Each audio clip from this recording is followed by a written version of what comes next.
어떤 한 사람이 급한 일이 있어가지고 과속 운전을 막 하고 있었습니다. 운전을 한참 하다가 그렇게 빠르게 달려가고 있는데 저기 멀리서 과속 카메라가 보이는 거예요. 그래서 과속 카메라를 보고 속도를 확 줄였습니다. 그래서 이제 원래 속도보다 훨씬 자기가 줄였다고 생각했기 때문에 과속 카메라를 지나가면서 나는 괜찮다라고 이렇게 지나가는데 찰칵하고 소리가 들리는 것 같아요. 아니 내가 속도를 분명히 줄였는데 약간 억울한 생각이 들었어요. 그래서 조금 가다가 유턴을 했어요. 다시 그 과속 카메라 있는 쪽으로 다시 돌아왔어요. 내가 좀 억울한 마음도 들고 내가 분명히 속도를 지킨 것 같았는데 그래서 이제 아주 더 천천히 아까보다 훨씬 더 속도를 줄여가지고 그렇게 다시 과속 카메라 옆을 지나가는데 또 찰칵하고 소리가 들리는 거예요. 그러니까 이 사람 경험으로 아는 거예요. 뭔가 소리가 나는 것은 자기가 뭔가 잘못했기 때문에 지금 이게 카메라가 작동해서 찍혔다라고 하는 것을 자기가 알고 있으니까 너무너무 억울한 거예요. 자기는 전혀 속도를 내지 않았는데. 그래서 이제 돌아가다가 또 억울한 생각이 들었어요. 삼세벌이잖아요. 다시 유턴을 해가지고 다시 과속 카메라 쪽으로 갔는데 이번에는 비상등을 켜고 서행을 하면서 아주 천천히 뒤에서 빵빵댈 정도로 아주 천천히 과속 카메라 옆을 아주 보란듯이 지나가고 있었습니다. 아주 천천히 그렇게 지나가고 있는데 또 찰칵하고 소리가 들리는 거예요. 너무너무 억울했는데 약속 시간이 다 돼가지고 급히 약속 장소로 갈 수밖에 없었어요. 도저히 이해가 안 됐어요. 며칠이 지난 어느 날 그에게 고지서 3장이 날라왔다고 합니다. 3장의 봉투를 뜯어 열어보았더니 거기에 동일하게 이렇게 3장에 적혀 있었다고 합니다. 안전벨트 미착용으로 벌금이 부과되셨습니다. 네. 안전벨트를 안 맸던 거예요. 그러니까 자기는 나는 속도를 내지 않았다라고 해서 보란듯이 지나갔는데, 그렇게 3장의 고지서에는 안전벨트 미착용으로 벌금이 날아온 거예요. 사랑하는 여러분, 우리가 삶을 살면서 때로 종종 내가 뭘 잘못하고 있는지 모르고 살 때가 많이 있습니다. 내 자신의 기준, 나의 생각으로는 그냥 잘 살아가고 있는 것 같은데 하나님이 아니다라고 말씀하실 때가 있어요. 그러니까 중요한 것은 하나님의 관점으로 오늘 내가 과연 어떻게 살아가고 있는가, 날마다 우리를 살펴보는 일은 참으로 중요하다라고 하는 것입니다. 그러니까 어떤 경우에 나는 이 부분에 아주 심혈을 기울여서 인생을 살아가고 있다, 그렇게 스스로 생각하면서 나름대로 합리화를 시키기도 합니다. 그래, 나는 열심히 살아가고 있어, 이렇게 생각하고 있지만 또 신앙생활 가운데 특별히 그래도 내가 저 사람보다는 조금 내 마음속으로 그래도 내가 저 인간보다는 조금 더 낫지, 이런 생각 가지면서 신앙생활 할 때도 있는 것 같습니다. 그런데 하나님께서 우리에게 너의 다른 부분이 잘못되었어 라고 말씀하시는 순간들이 있습니다. 그 순간 가운데 우리는 영적으로 민감하게 하나님의 음성을 듣고 반응할 필요가 있다라고 하는 것입니다. 그래서 중요한 것은 오늘 이 주일 아침에도 나의 관점을 믿음의 관점으로, 또 나의 관점을 하나님의 관점으로 바꾸어 나가는 그런 역사가 우리 가운데 일어나기를 간절히 소망합니다. 여러분, 누가복음 12장 읽어보신 분들은 기억이 나실 거예요. 누가복음 12장 보면 어리석은 한 사람, 어리석은 부자의 비유가 나오고 있습니다. 그 어리석은 부자, 그가 불행을 맞이했던 이유가 과연 무엇일까요? 그것은 그가 잘못된 인생관을 가지고 살았기 때문입니다. 여러분, 누가복음 12장을 보게 되면 짧은 구절 가운데 그가 한 부자가 말입니다. 부자가 계속적으로 강조해서 말하는 한 가지 반복되는 단어가 있어요. 그 단어가 뭐냐면 바로 내가라는 단어예요. 내라고 하는 단어가 반복되고 있습니다. 그래서 실제로 여러분, 누가복음 12장 17절로부터 19절까지 제가 어제 성경을 찾아가지고 한번 카운트를 해봤어요. 내가 이게 도대체 몇 번이 나오나. 17절에서 19절까지 무려 6번이나 그 단어가 등장하고 있더라고요. 내 위주로 그는 인생을 살아가고 있었습니다. 여러분, 내가 중심이 되면 안 됩니다. 오늘 우리는 다시 내가 아닌 주님이 우리의 중심의 주인으로 회복되시는 그런 경험을 하고 우리의 삶의 현장으로 나아갈 필요가 있다라고 하는 것입니다. 자, 여러분, 오늘 우리의 본문 가운데서 만나게 되는 달란트 비유에서 오늘 우리는 반드시 두 가지를 기억할 필요가 있습니다. 그것은 뭐냐면 첫 번째, 나에게 달란트를 맡기신 주인이 있다라고 하는 사실이에요. 내가 내 마음대로 어디석을 취하여 온 것이 아니에요. 어느 날 주인이 나에게 무언가를 맡기셨다라고 하는 사실입니다. 그리고 두 번째 중요한 사실은 뭐냐면 멀리 떠나신 주인은 반드시 다시 돌아온다라고 하는 것입니다. 돌아와서 뭐예요? 오늘 본문에 보면 결산한다라고 성경은 말씀하고 있습니다. 자, 그렇다면 이제 우리의 본문 속으로 들어가서 말씀 듣기 원합니다. 본문의 시작 14절 주목하여 보겠습니다. 14절 우리 화면 보시면서 함께 읽겠습니다. 또 어떤 사람이 타국에 갈 때 그 종들을 불러 자기 소유를 맡김과 같으니, 14절 다시 여러분 보시게 되면 그 주인이 종들을 불러서 그 소유를 어떻게 했다고요? 맡겼다라고 성경은 말씀하고 있습니다. 주인이 맡겨주신 거예요. 내 것이 아닙니다. 성경적인 표현으로 이 표현은 바로 청지기라고 하는 거예요. 우리는 청지기입니다. 내 게 아니에요. 주인이 맡겨주신 거예요. 오늘 본문에서 우리가 흔히 오해하는 부분이 있다면 다른 사람들과 비교해서 나는 도대체 얼마나 많이 받았는가라고 하는 것입니다.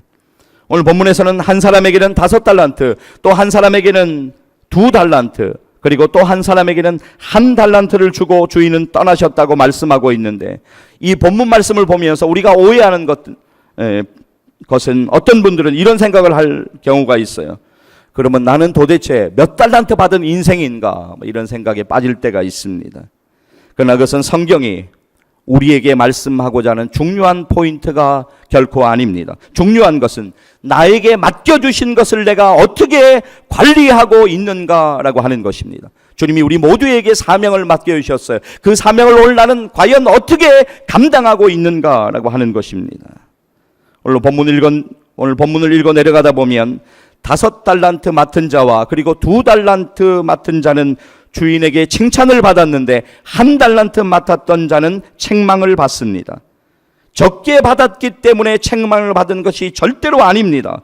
그에게 맡겨주신 사명을 제대로 관리하지 못했기 때문에 책망을 받은 것을 성경은 증거하고 있습니다. 자, 그렇다면 우리 본문 16절 말씀 한번 같이 보실까요? 같이 읽습니다. 5달란트 받은 자는 바로 가서 그것으로 장사하여 또 5달란트를 남기고, 이어서 17절 읽습니다.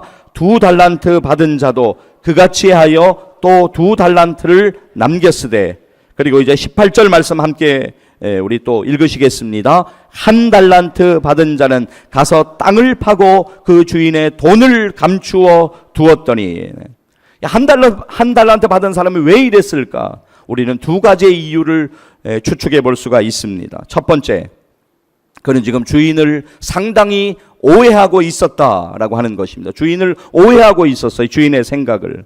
오늘 우리의 본문 24절 그리고 25절 이어서 우리 같이 한번 보기를 원합니다. 자, 우리 본문 보시게 되면 1달란트 맡은 자가 이렇게 주인에게 변명하는 장면이 나오고 있습니다. 제가 읽을게요. 주인이여, 당신은 굳은 사람이라 심지 않은 데서 거두고 해치지 않은 데서 모으는 줄을 내가 알았으므로 두려워하여 나가서 당신의 달란트를 땅에 감추어 두었나이다. 보소서, 당신의 것을 가지셨나이다. 지금 뭐 하는 거예요? 주인 앞에 변명하고 있는 거예요. 이건 하나의 변명에 불과합니다.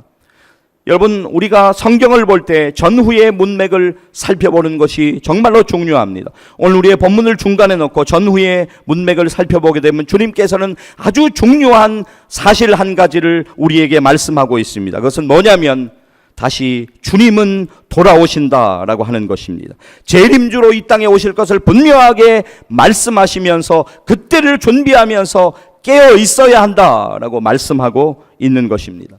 자, 오늘 우리가 14절부터 제가 봉독해 드렸는데 바로 앞절인 13절 한번 우리 보시면 우리 같이 한번 중요한 말씀이에요. 같이 읽겠습니다. 그런즉 깨어 있으라, 너희는 그날과 그때를 알지 못하느니라. 아멘.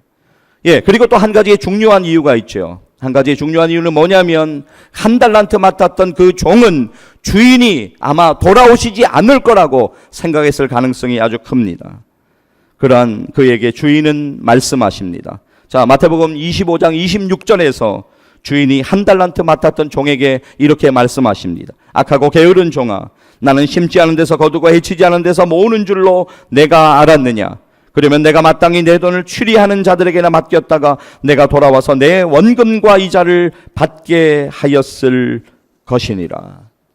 사랑하는 여러분, 오늘 우리에게 주시는 말씀을 우리가 믿음으로 좀 붙잡기를 원합니다. 그렇다면 여러분은 여러분의 인생 가운데 지금 예수님을 믿고 믿음 생활하고 있는 가운데 주님께서 반드시 다시 돌아오신다라고 말씀하신 약속의 말씀을 믿고 살아가고 있습니까?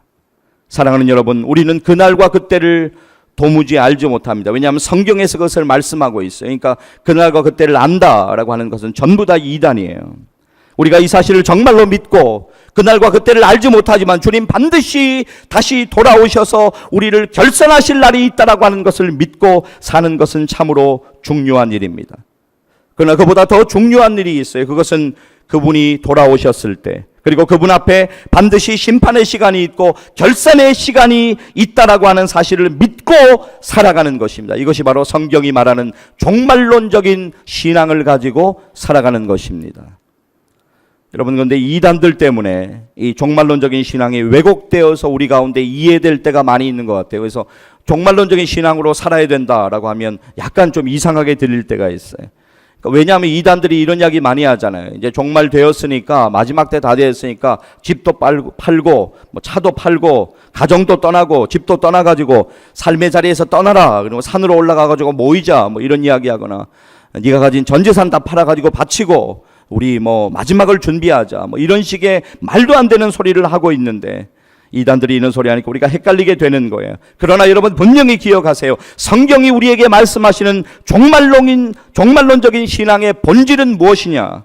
반드시 다시 오시는 주님 앞에 그 서는 날을 위하여서 이 땅에 우리에게 한 번밖에 주어지지 않은 인생의 시간 가운데 믿음으로 최선을 다하며 지혜롭게 그날을 준비하며 주님 앞에 부끄럽지 않은 모습으로 서기 위하여 살아가는 삶을 말하고 있다라고 하는 것입니다. 이러한 사실을 우리가 오늘 다시 한번 붙잡으면 우리의 삶은 변화되고 달라질 수가 있습니다.